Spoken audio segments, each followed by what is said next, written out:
almost fall. The force was pushing me forward. When? Standing. Oh, standing yourself. Standing, yeah.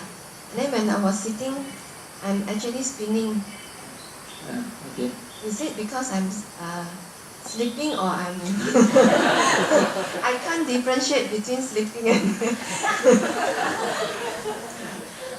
Are you awake now? Are you sure? We're not awakened yet, all of us are sleeping. Only the Arahants and Buddha are totally awakened.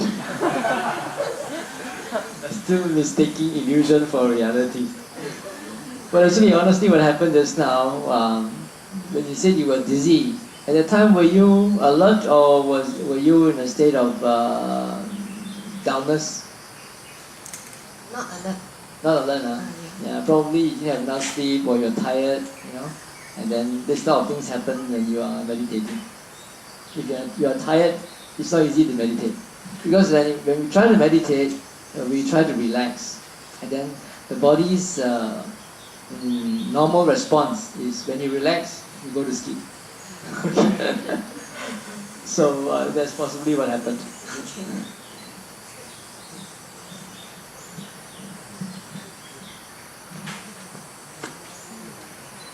Anyone else? Yes, one more.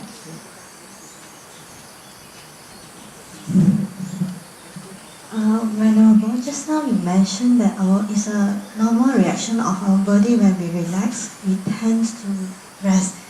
I found that in myself also, because I found in my situation, when I meditate morning time, I tend to sleep, but at night time I can concentrate. So should I leave it like that? Because they say it's a normal things like that. Should I leave it like that, or? What do you mean by concentrate? What do you do? How do you meditate? Concentrate in my because I can more concentrate on my breathing for a longer time if compared with morning. But when I sit long, like normal time is half an hour I sit, I still can concentrate. But more than that, I will easily fall asleep also, even at night time. In morning time, is less than half an hour, then I easily get fall asleep already. That one also depends on the individual. Some people are early birds, some people are night birds. Some people can meditate well at night. You can meditate right until 12 or 1 or 2 a.m. Very bright and alert. But you ask them to meditate early in the morning, they'll fall asleep. Then they are vice versa as well. So it really depends on your temperament. You try to look and see if that's the way your body type is, or could it be because you didn't have enough sleep, one thing, or because you were too tired at night. Right. Sometimes when there are many causes for drowsiness in our meditation. One of them is that you are tired. That's the most normal thing. You are tired. Another thing is because you are sick. When you are sick, or when you are taking medicine, particularly Western medicine, they tend to make you groggy because it's drugs. Many conditions could be the heat, could be the atmosphere, it could be the air in the room that you are staying in. If you are staying in an aircon room, then the air might not be fresh. It could also lead to drowsiness. So you have to investigate to see what are the possible causes. I'm thinking, would it be a habit already? I'm worried it's become a habit already. It's become a habit, so I should take any action to overcome it. Yeah, it's a habit. That's why some people are night birds and some people are early birds, because their body constitution is like that. You can try to change it, but if it doesn't, you give it a time frame. You try to change from 2 months and see can or not. If cannot, means you have to give up. Do something else, something more. Look at your body and the mind and see what is more conducive, and try to follow that.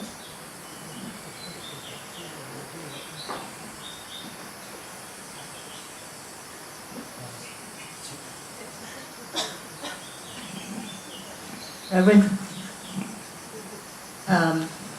my question is, when we have a feeling of displeasure or disliking some thoughts, whether it was spoken by somebody or things that somebody has done untoward us. When Reverend say, we always check our mind, catch the first thought. Does that mean that we let go?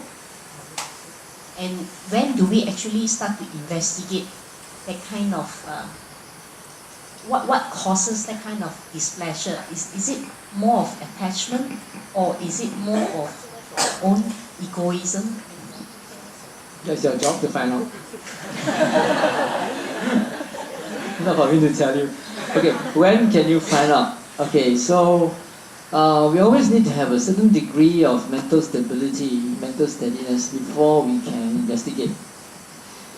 If you're all familiar with the Satipatthana Sutta, the discourse on the four foundations or four establishments of mindfulness, the Buddha starts off by saying that, if you want to practice these four establishments of mindfulness, then you need to have to be ardent, energetic, mindful, fully aware, and also to have overcome yearning and dejection for the world. Okay, this is a very important phrase.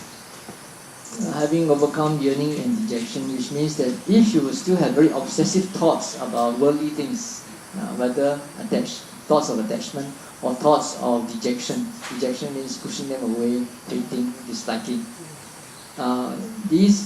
Because of these obsessive thoughts, you will not be able to practice the mindfulness. Mindfulness practice is that you have to step back and look at things objectively. When you are still obsessed by such thoughts, when you try to look at those thoughts, you get sucked into it, and you become part of the story. Rather than stepping back and looking at it as just a story that is conjured up by the mind. Right? So you have to achieve a certain degree of mental steadiness before you can investigate into the contents and the nature of the thoughts. So one way of doing this is by doing what we normally nowadays we call samatha meditation, where you try to focus the mind on a particular object, like what we did just now, metta, which is quite different from the standing meditation, which is just open awareness. Right?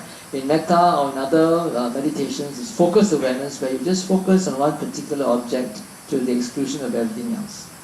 When you do that, then your mind slowly becomes clearer and calmer, because it's not disturbed by thoughts. Alright? So when you have achieved that state, then you can come out of that state and then start to investigate. You could think up a thought that was troubling you before and investigate into that thought. Yeah? But it's easier said than done, because people who do that sort of meditation tend to get attached to that state of peace and calm, and they find it very difficult to come out of that state to watch. Is on what we call what mode is that?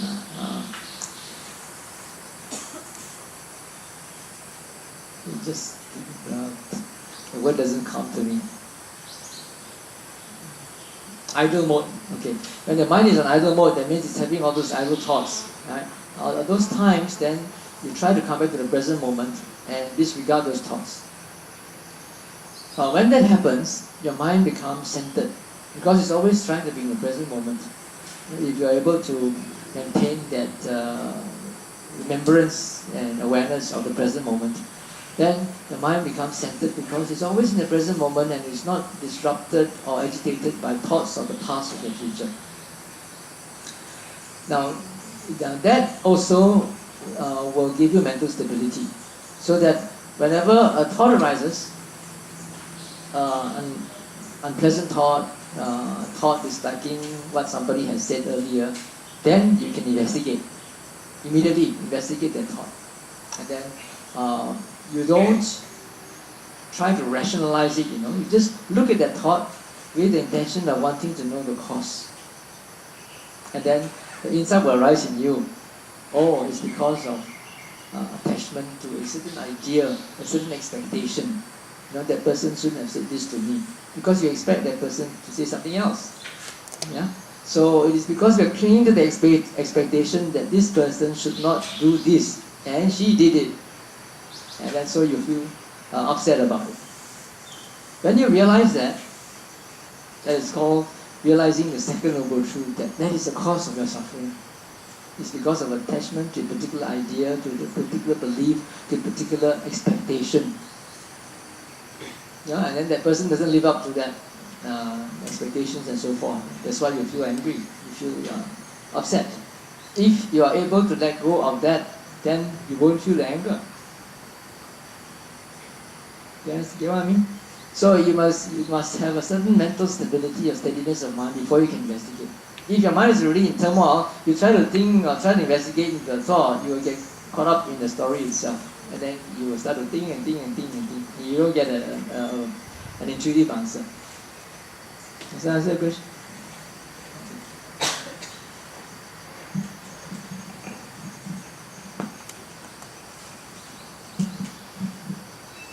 Bante, during the Metta Bhavana sessions just now, when I recollect the person, I can more easily generate the Metta to the person, compared to when I actually do it for more wider, kind of like on front and back. I can't imagine, I can't generate that.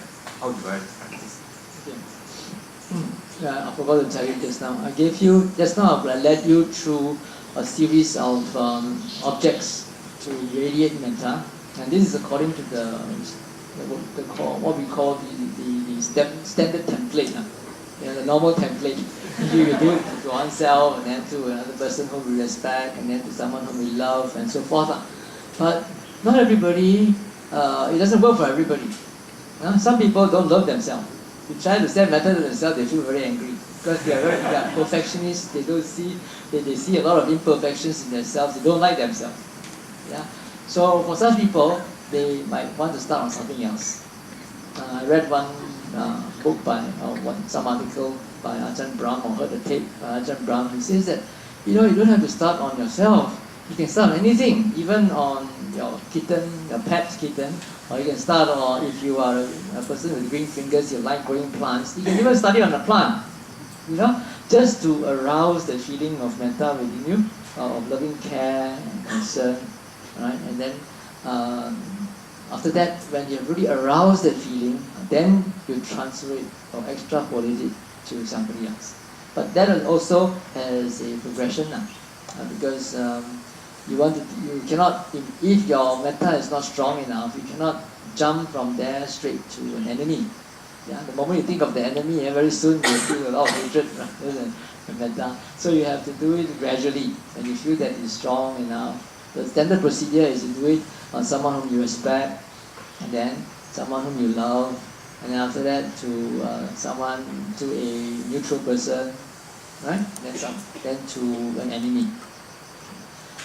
So first of all, you have to. It depends on the individual.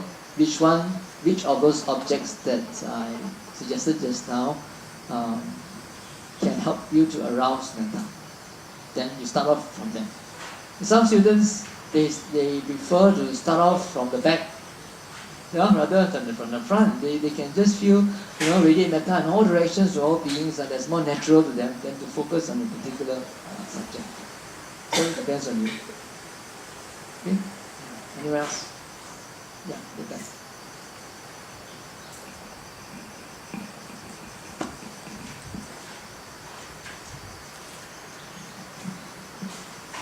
Venerable, is it normal to burst into tears when we do metta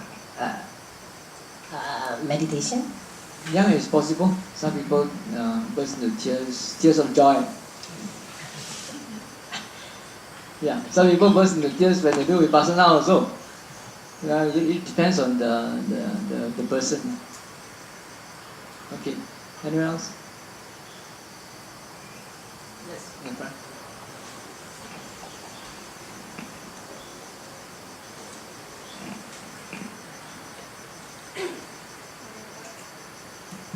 Venerable,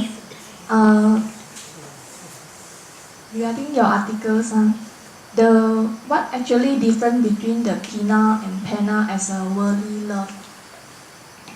Pia and Pema, I mean. Pia and pena. And then another one is what actually the Dhammapada want to teach us actually.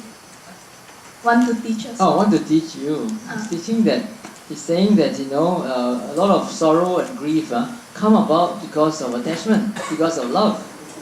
That sort of carnal love that I talked about. In my article, I said that if it's really unconditional love, it's really loving kindness, then you will not get disappointed, you will not get, upset if your metta is not reciprocated. Yeah, but if it is love with attachment, if you love someone and that someone doesn't reciprocate that love, you feel